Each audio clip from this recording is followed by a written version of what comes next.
di mana wawancara ini sistem yang kita gunakan adalah kita menggunakan suatu alat yang namanya e-wawancara. Ya, jadi e-wawancara ini suatu hal yang baru. Begitu para peserta tes ini selesai mengerjakan tes, itu nilainya di situ langsung keluar. Ya, hasilnya langsung ya. Sehingga tidak ada waktu lagi untuk mengubah soal, misalnya ulangi mengubah hasil. Misalnya. Halo Sobat SSDM Polri, balik lagi nih di SSDM Podcast dengan saya Bribtu Mia, dengan salah satu dari ketua tim penguji psikologi SPSS tahun anggaran 2024. Di sini ada Bapak Kombes Pol Hari Prasetya, SPSI MPSI, dan juga sebagai Kabaksi Pers Ropesi SSDM Polri. Izin Bapak, bagaimana kabarnya Bapak? Baik, selamat sore Mbak Mia, selamat sore Sobat SSDM Polri. Selamat sore Bapak. Izin Bapak, ini kan dalam rangkaian tes seleksi tingkat pusat SPSS ini kan ada salah satunya tes psikologi gitu Bapak. Izin berkenan kami dijelaskan Bapak, bagaimana tes psikologi ini tuh dilaksanakan dalam seleksi SPSS. Baik Mbak Mia, jadi untuk tes psikologi bagi calon perwira Polri Sumber Sarjana ini, kita melakukan serangkaian tes psikologi. Yang pertama kita melakukan tes psikologi di level Polda atau di level Panda, di mana kita menggunakan sistem CAT ya dalam melaksanakan tes PSI ini. Dalam tes PSI ini sebetulnya kita hanya pengen memotret bagaimana kondisi psikologis calon-calon prajurit TNI, prajurit Polri ini ya, baik dari aspek kepribadian, aspek kecerdasan maupun sikap kerjanya. Ya. Jadi kita pengen memotret apakah seseorang ini memenuhi syarat untuk menjadi anggota Polri apa tidak. Ya. Kemudian setelah melalui serangkaian antara tes yang lain, nanti akan ada tes psikologi di tingkat pusat seperti sekarang ini. Iya, Mas. Nah, di tingkat pusat ini kita menggunakan sistem wawancara. Ya. Di mana wawancara ini sistem yang kita gunakan adalah kita menggunakan suatu alat yang namanya e-wawancara. Ya, jadi e-wawancara ini suatu hal yang baru, mungkin ya inovasi dari psikologi Polri, di mana ketika kita melakukan wawancara ini kita sudah tidak lagi menggunakan alat tulis berupa pensil dan kertas, jadi sistemnya paperless. Jadi kita menggunakan suatu metode AI ya, di mana nanti begitu kita menanyakan sesuatu kepada chassis, itu suara kita sudah langsung berubah menjadi tulisan dan lagi sudah terekord juga suaranya. Begitu. Demikian pula jawaban-jawaban dari chassis itu sudah langsung terekord semuanya. Nah, apa bedanya antara tes psikologi yang di daerah dengan tes psikologi yang ada di pusat ini ya? Betul. Jadi tes psikologi wawancara yang di pusat ini dimaksudkan yang pertama untuk mengecek kembali hasil tes psikologi yang ada di daerah, kemudian ditambah lagi dengan bagaimana kesiapan chassis ini untuk mengikuti pendidikan di Akpol ini. Jadi ada dua, yang pertama adalah mengecek hasil yang dari Polda, yang kedua adalah kita pengen melihat kesiapan para chassis ini untuk mengikuti pendidikan Polri. Ya. Jadi emang ada perbedaannya ya Pak Izin, dari tingkat Panda itu terkait sistemnya itu berbeda, dan juga tes mentalnya itu berarti untuk kesiapan menjadi anggota Polri. Siap. Kalau di tingkat Panpusnya tes sistemnya pun berbeda dengan e-wawancara ya Bapak. Berarti sudah mengikuti digitalisasi saat ini ya Pak. Dan mental yang di tes pun adalah kesiapan nanti mengikuti pendidikan. Gitu. Siap. Lalu untuk tujuan pelaksanaan tes psikologi ini Pak, di luar dari sistem tersebut dan masing-masing kegunaannya berbeda, itu apa saja Pak? Itu tadi Mbak, sebetulnya tujuan kami adalah menseleksi mana orang yang layak menjadi anggota Polri, baik dari sisi kecerdasannya, sisi kepribadiannya maupun sikap kerjanya. Kita saring melalui tes psikologi ini sehingga diharapkan diperoleh calon-calon polisi ini yang mempunyai integritas yang bagus, kepribadian yang bagus, juga sikap kerjanya bagus. Ya, siap Bapak. Lalu dari tahun ke tahun gitu Pak Ijin, apakah ada perbedaan ya terkait materi Pak? Tadi kan ada perbedaan juga di antara Panda dan Pantus nih Pak. Siap. Jadi untuk materi tes psikologi sendiri, setiap tahun kita melakukan pembaharuan untuk materi tesnya. Walaupun yang diungkap relatif sama, yaitu masalah kecerdasan, masalah kepribadian dan sikap kerjanya. Tetapi materi yang kita sajikan kepada calon siswa ini adalah materi yang baru. Sehingga diharapkan dengan materi yang baru ini kita mengurangi risiko adanya kebocoran soal atau soal-soal yang sudah dipelajari sebelumnya. Baik Bapak, siap. Jadi terus berkembang juga ya Pak, mengikuti dengan perkembangan zaman. Siap Bapak. Izin juga Bapak, di tahun ini yang seperti kita ketahui ya Pak, kalau misalnya untuk pertama kalinya Polri membuka pendaftaran untuk SIPSS penyandang disabilitas Bapak. Terkait metodenya, apakah ada perbedaan Pak antara penyandang disabilitas dengan yang reguler Pak? Baik Mbak Mia, jadi sebetulnya ini suatu hal yang baik ya. Jadi kita memberikan kesempatan kepada saudara-saudara kita penyandang disabilitas untuk ikut berperan sebagai anggota Polri. Mungkin rekan-rekan sobat-sobat SDM mengira bahwa anggota Polri ini tugasnya hanya memberantas kejahatan gitu kan. Sehingga muncul pertanyaan, kok bisa disabilitas jadi anggota Polri? Nah, sebetulnya tugas yang diemban oleh seorang anggota Polri itu tidak semata-mata memberantas kejahatan. Nah, begitu ya. Jadi nanti rekan-rekan kita penyandang disabilitas itu akan ditempatkan sesuai dengan bidang keahliannya. Ya, bisa saja nanti rekan-rekan kita ini ditempatkan sebagai anggota intelijen, misalnya yang bertugas untuk mengumpulkan dan menganalisa informasi. Bisa juga sebagai anggota BIMAS yang tugasnya memberikan sosialisasi kepada masyarakat.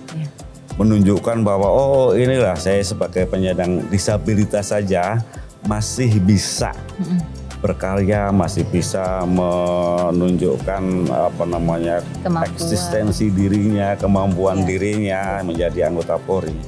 Dan juga tersedia juga bidang-bidang yang sifatnya staffing. Begitu. Nah, kebetulan untuk tahun ini disabilitas yang mendaftar di Polri ini adalah disabilitas yang sifatnya fisik. Ya. Sehingga untuk tes psikologi kami masih menggunakan tes psikologi yang sama seperti yang lain juga. Nah, mungkin ini tantangan buat kami. Ketika nanti ke depan disabilitas yang ada itu bukan hanya disabilitas yang sifatnya fisik, tetapi mungkin ada yang mohon maaf nanti tunarungu misalnya, atau mungkin malah ada yang tunanetra, mungkin ada yang tunawicara. Nah, ini tantangan bagi kami untuk menyiapkan materi tes, metode tes yang sesuai dengan disabilitas yang dimiliki oleh para calon siswa ini, sehingga hasil pengukuran psikologinya tetap valid dan reliable. Betul Pak, siap. Jadi kemungkinan izin. Jadi kemungkinan nanti akan ada perbedaan kebijakan ya Pak. Kalau misalnya ada perubahan kebijakan, nanti juga akan tes yang lain akan mengikuti nggak Pak ya? Siap. Tentunya begitu, Mbak. Artinya kita harus menyesuaikan dengan casis-casis yang mungkin memiliki keterbatasan. Karena terus terang aja beliau-beliau ini juga nanti akan mendapatkan semacam perlakuan atau pembinaan yang khusus. Jadi kacamata kita juga rekan-rekan penyandang disabilitas ini tidak serta-merta kita perlakukan sama persis seperti peserta yang lain. Tetapi tentu saja kita mempunyai cara pandang, persepsi dan pembinaan yang berbeda disesuaikan dengan keadaan itu. Ya Bapak. Dan di dalam penerimaan Polri ini kan kita semua menerapkan prinsip betah ya Pak. Bersih, transparan, akuntabel, dan humanis. Kalau dalam tes psikologi ini Bapak izin berkenan dijelaskan bagaimana Pak secara singkat penerapan betah ini tuh terwakilkan Bapak itu. Oke. Sebetulnya prinsip betah ini sudah kita lakukan beberapa tahun belakangan ini ya. Iya, betul Bapak. Kalau di psikologi prinsip betah ini kita mulai misalnya dengan bagaimana proses pembuatan soalnya. Ya. Jadi proses pembuatan soal ini kita sudah melibatkan pihak-pihak terkait ya, dan soalnya baru sehingga tidak ada kemungkinan seseorang itu mendapatkan bocoran soal. Iya. Misalnya. Kemudian untuk pelaksanaannya tes sendiri, kita sudah menggunakan sistem CAT, ya, di mana begitu para peserta tes ini selesai mengerjakan tes, itu nilainya di situ langsung keluar ya. Hasilnya langsung ya. Sehingga tidak ada waktu lagi untuk mengubah soal, misalnya mengubah hasil misalnya. Di samping itu juga kita melibatkan pengawas dari Himpunan Psikologi Indonesia untuk mengawasi bagaimana pelaksanaan tes psikologi. Oh, siap. Itu dari unsur bersihnya. Ya. Kemudian transparansinya juga di situ bisa kita lihat bahwa dengan kita menggunakan sistem CAT, kita transparan, kita bisa diamati oleh siapa saja dan hasilnya juga bisa langsung diketahui saat itu juga. Iya. Kemudian kalau untuk tes psikologi yang di tingkat Panpus ini untuk menjaga objektivitas, kita juga setiap casis akan kita wawancara oleh 2 orang. Nah ini juga untuk mengurangi subjektivitas dalam pewawancaranya. Siap. Sehingga nanti hasil dari wawancara ini berupa 2 hasil dari masing-masing pewawancara yang nanti kita padukan. Betul. Dari dulu peserta tes psikologi untuk calon anggota Polri ini sudah kita perlakukan secara humanis ya.